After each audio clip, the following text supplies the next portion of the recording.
face moments when emotions feel completely overwhelming, don't we? For some of us, it might be a big life crisis, like losing a loved one, the end of a relationship, or a job loss. For others, it could be the buildup of smaller struggles, waking up late, spilling coffee on yourself, and then getting stuck in traffic. It's in those moments when it feels like everything is too much that finding a way to calm down feels impossible. And if you are living with depression and anxiety, these moments can feel heavier. Maybe you're lying in bed, struggling to find the energy to get up, and you feel a wave of guilt and frustration.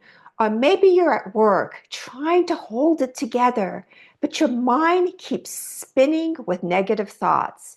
You're on the verge of tears, your chest feels tight, and your emotions are threatening to take over. This is why this new skill I'm going to teach you, called TIPP, TIPP, is your lifeline. Now, what TIPP stands for is temperature, intense exercise, paced breathing, and paired muscle relaxation. It's a skill from dialectical behavior therapy designed to help those intense emotions and bring yourself back to a calmer state. So we're going to explore this together, and I'll share with you some real life scenarios and show how it can help you. The first one is T for temperature. So imagine this, you've had an argument with someone you care about.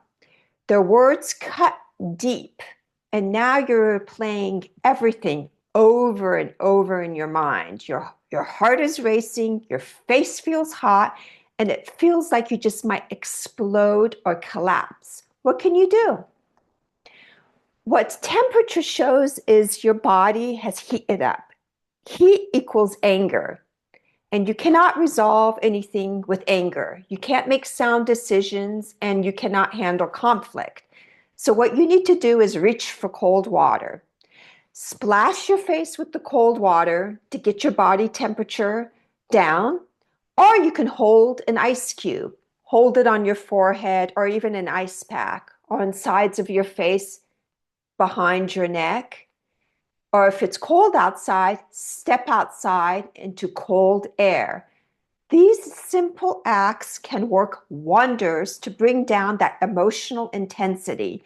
When you bring down the temperature in your body, that's going to help shift your focus and gives your brain the message that it's time to calm down. It's not a time to make good decisions. It's not a time to continue the conflict, to make you or the other party worse, which can direct the person to self-sabotaging behavior, which you want to avoid. So that was T. The next is I. I stands for intense exercise. So let's say you've had one of those days where nothing is going right. You're angry at yourself, you're snapping at everyone around you, and your inner critic in your head will not stop yelling at you or criticizing you. You feel like you're about to scream or punch something. Instead, use that energy or that anger that has built up for movement. So some examples of movement can be dropping to the floor and doing some push-ups, or you can run in place for a minute or do jumping jacks for a minute. If you're near stairs, you can walk up and down the stairs or run up and down the stairs for a few minutes. If you can go outside, maybe in the neighborhood block, perhaps outside your office, you can try sprinting.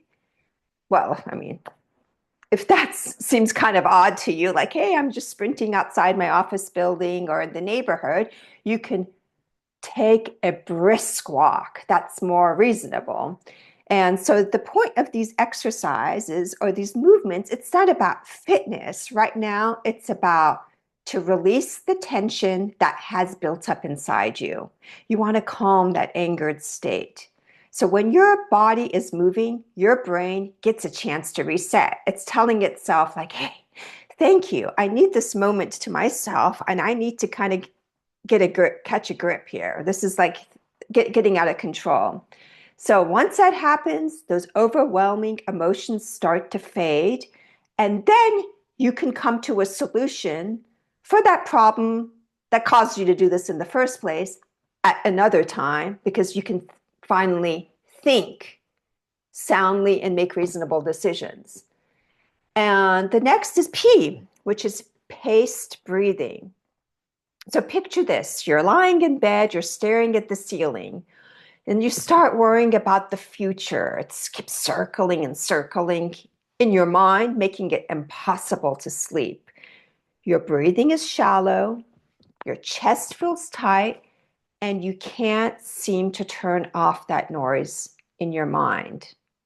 And also, when you have that constant worry about the future or the present, and that can also cause that shallow breathing, and some people can have panic attacks. So that's kind of hard too, because that causes you to kind of go out of control and feeling like, oh my gosh, I'm not going to be able to breathe. So this is where paced breathing can help. And one technique is called box breathing.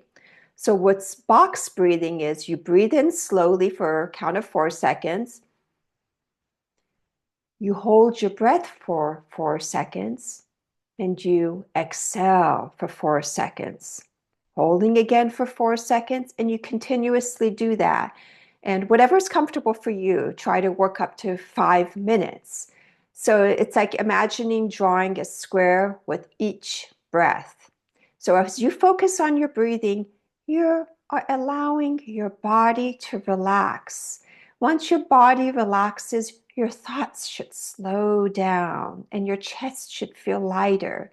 And those thought processes aren't going to be as heavy, even though it's still there. It's like, yes, I still have those problems, but at least you can be in a better mental state in order to come to solutions on what can you do to help yourself with those problems. And that's, separate. You can do that on your own with family, friends, or therapy. Now, the last one part of TIPP is the last P is paired muscle relaxation.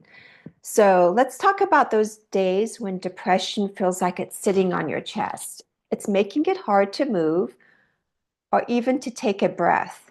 You're frozen in place and your overwhelming feelings of helplessness is just draining your body. So how do you begin to shake it off? What you can do is start small.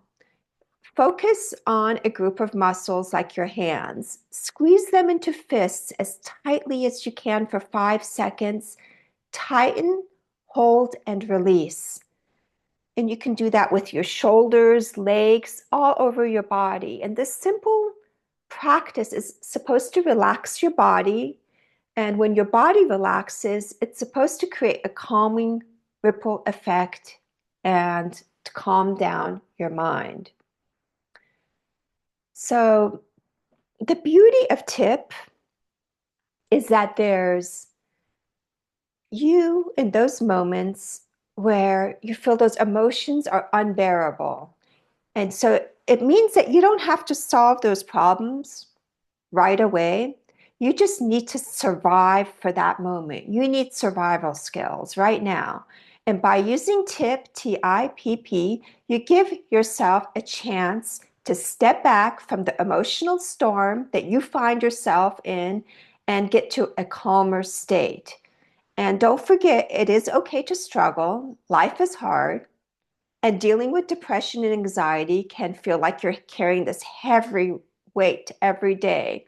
But tools like TIPP remind us that even in our darkest moments, we have the power to take these small steps we can learn, or, again, it's a practice to do to make ourselves feel better. So the next time, if this happens to you and you're at your breaking point, try all or one of these techniques. And again, it's practice. So whether it's splashing cold water on your face, sprinting to the mailbox or back, focusing on your breath, or just relaxing your muscles, know that you are taking control in this moment.